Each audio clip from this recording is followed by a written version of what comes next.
I think we all know, I think we discussed this, that Hamas has basically said, okay. We give up on our demand that Israel withdraw completely and stop all the fighting. We're willing to have a ceasefire. And some emails have been released, emails that it looks like senior commanders on the ground in Gaza were sending the political leadership of Hamas, basically where the fighters on the ground are saying, look, we're being decimated here. We're being crushed. We're being destroyed.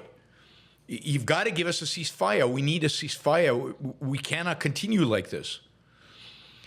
And I think that is the reality. That once Israel went into Rafah and demolished one of the last places where Hamas was still free to operate, they are cornered now. They are panicking.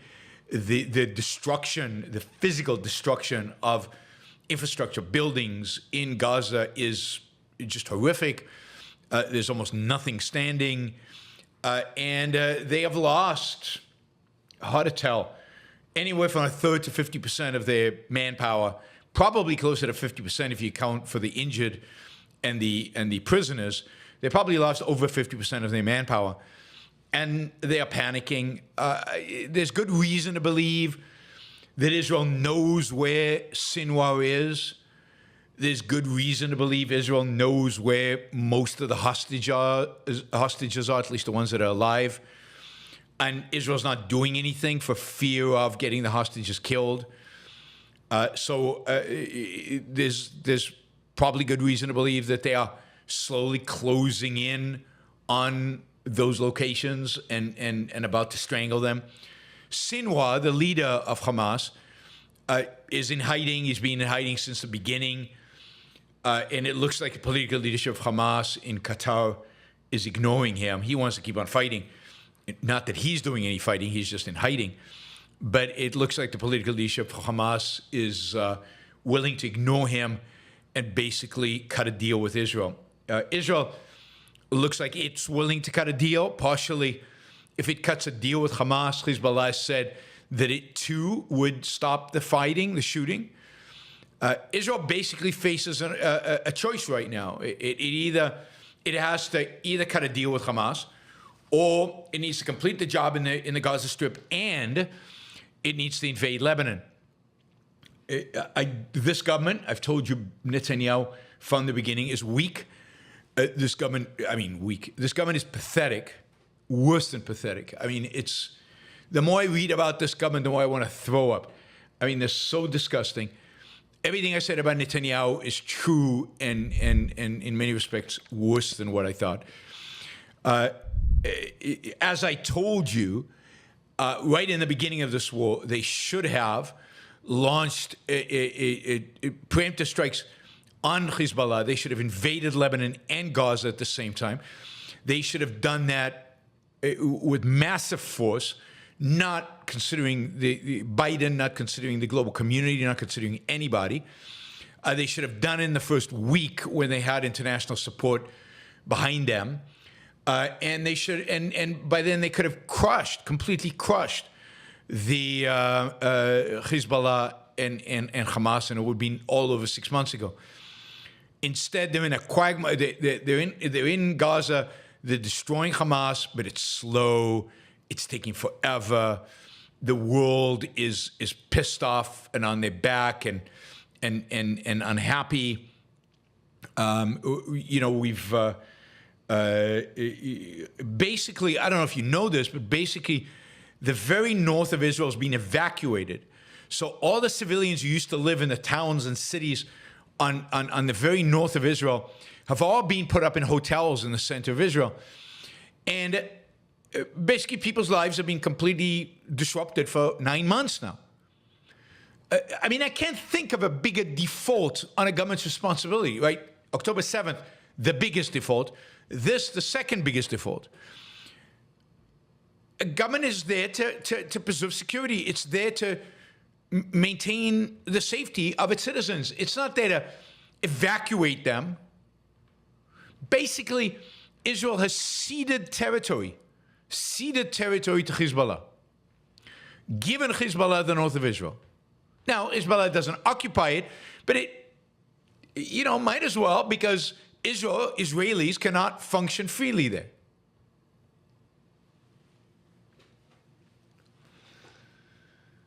So, it's completely nuts.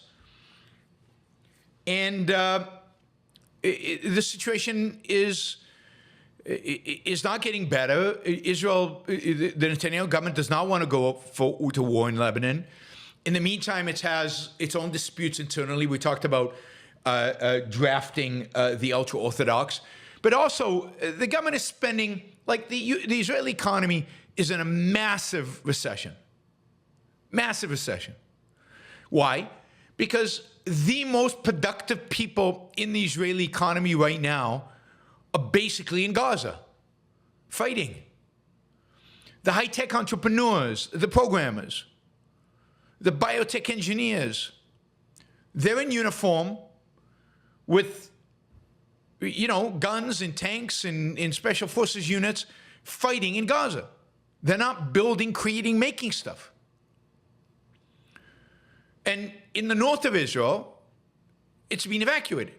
So the people who are working there are now sitting in hotels. So you've basically got a situation where the Israeli economy is really collapsing. And government spending is going through the roof. And because they're paying people's hotel rooms for the evacuees, they're paying for all the soldiers that in Gaza are getting paid something. They're getting compensated for their reserve duty. So the government is spending like crazy, like during COVID, right? But production has collapsed. And on top of that, the government continues to pay, I don't know, what's the best way to call this, bribes to the ultra-Orthodox anti-Israeli population that will not serve in the military and demands constant welfare subsidies. Subsidies for their educational institutions so their kids can go study there instead of going into the army. Subsidies for families where the men don't work. They don't work. They go to yeshiva to study all day. They don't work until the age at least of 40.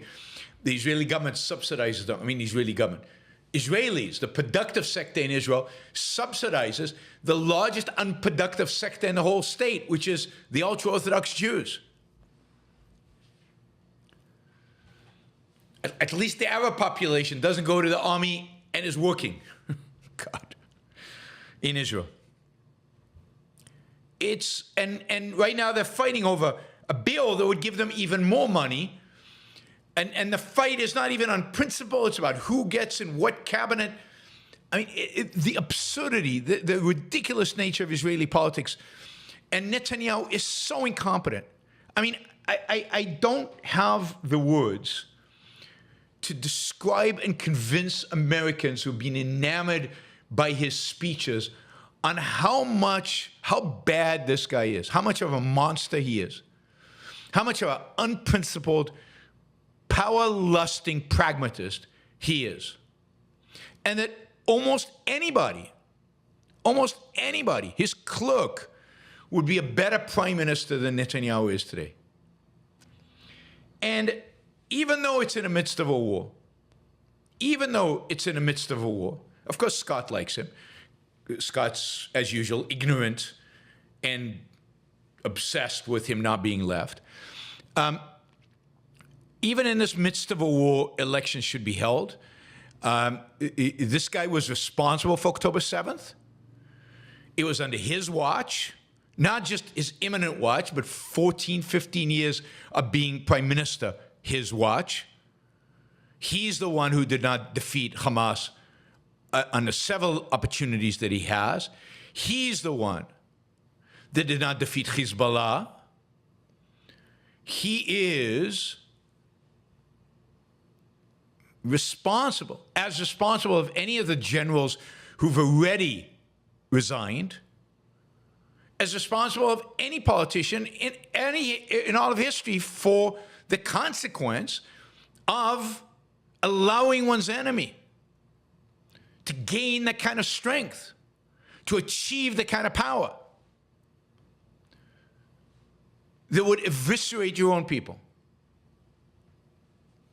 Not to see him as responsible is to blind yourself from the fact that Israel has made itself weak. And that is what allowed Hamas to do what it did. Now, somebody like Scott sees Biden's weakness. Oh, it's Biden's fault that Russia invaded Ukraine because we retreated from Afghanistan. It's Biden's fault that Hamas attacked Israel because the West is weak, right? Because it's always the left's fault. It's just, God, that was even dumber, Scott, than your usual comments, which were beneath contempt generally. Right? He gave them peace from 2007? Really? How many wars has Israel fought since 2007? How many wars has Israel lost since 2007? You're just multiplying your ignorance. How many rockets have been fired into Israel since 2007? How many rockets? How many times have you had to run into an air raid shelter since 2007? Oh, I forgot. You haven't. That's right. Because you sit here comfy and pretend that you have any clue about what's going on over there. God. Anyway, Israel looks like it's going to compromise because that's what Netanyahu does. It looks like it will cut a deal. There's even discussion right now, and Israel and international mediators are discussing how Israel could leave the Philadelphia corridor, the corridor that is the border between Gaza and Egypt, through which the Gazans smuggled in the weapons and smuggled in everything else, and they in and out from Egypt into Gaza. Israel took that corridor. They should have taken it the first week. They took it a few, what was it, a month or two ago. They're now going to retreat from that corridor. And they are talking to the Egyptians that how the Egyptians, and maybe with some sophisticated American technology, will guarantee that Hamas will not smuggle weapons in through that border. The Egyptians have always provided that guarantee. The Egyptians have always promised the Israelis. And it is the Netanyahu government for 17 years that has known that weapons are being smuggled in from Egypt into Gaza, and they have done nothing. They have not called the Egyptians on it, and they have not taken out the tunnels themselves. It is the Netanyahu government that knew that the Gazans were building tunnels everywhere, throughout, and did nothing about it. Zero, zilch, nada.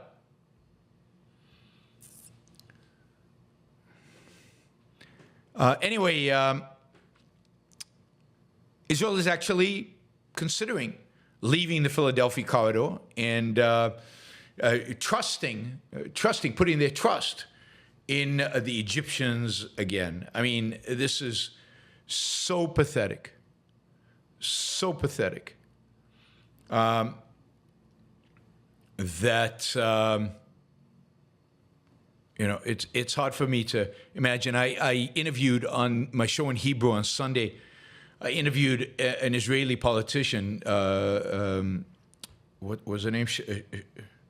Sharon, I think Sharon Eskel, who's in the kind of secular right-wing opposition to the Netanyahu government, and she was scathing.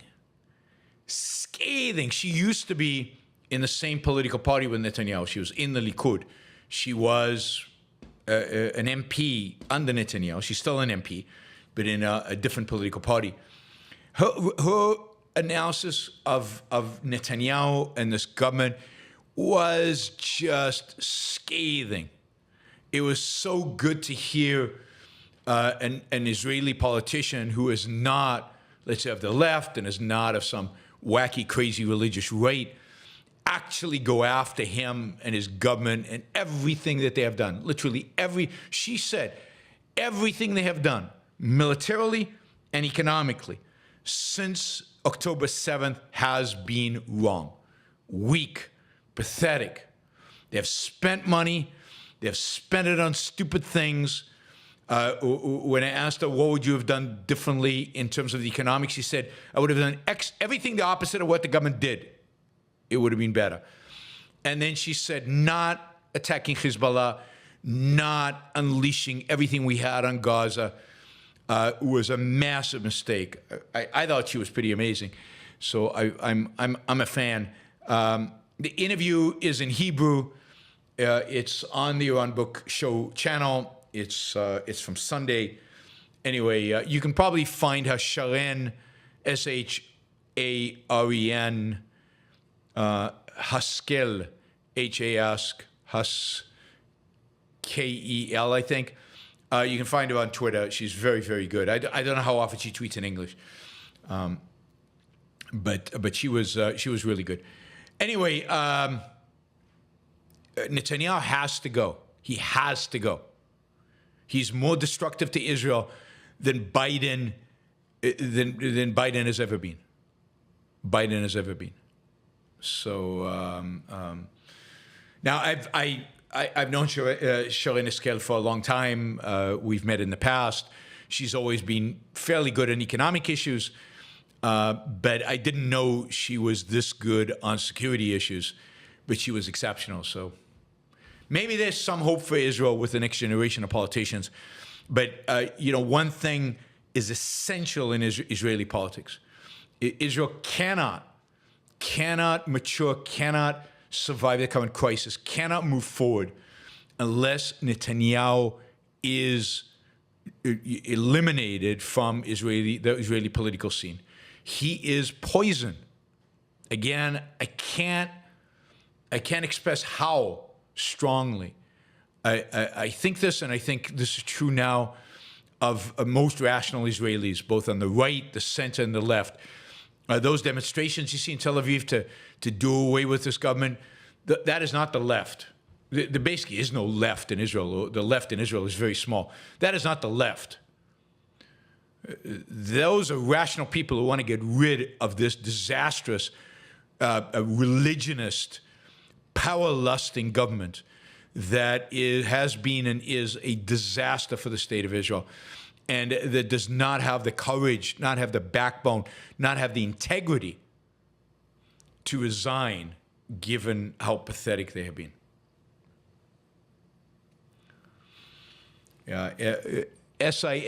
Simi says, my dad used to be a Netanyahu devotee for over 20 years. He absolutely hates him now. I think that's very, very common in Israel. I think a lot of the people who follow Netanyahu, who adore Netanyahu, who are fans of Netanyahu, have now just finally, I saw through him in the 1990s, but have finally seen through him and seen how pathetic and how anti-Israeli he really is, how completely devoted he is to power, and nothing else matters to him.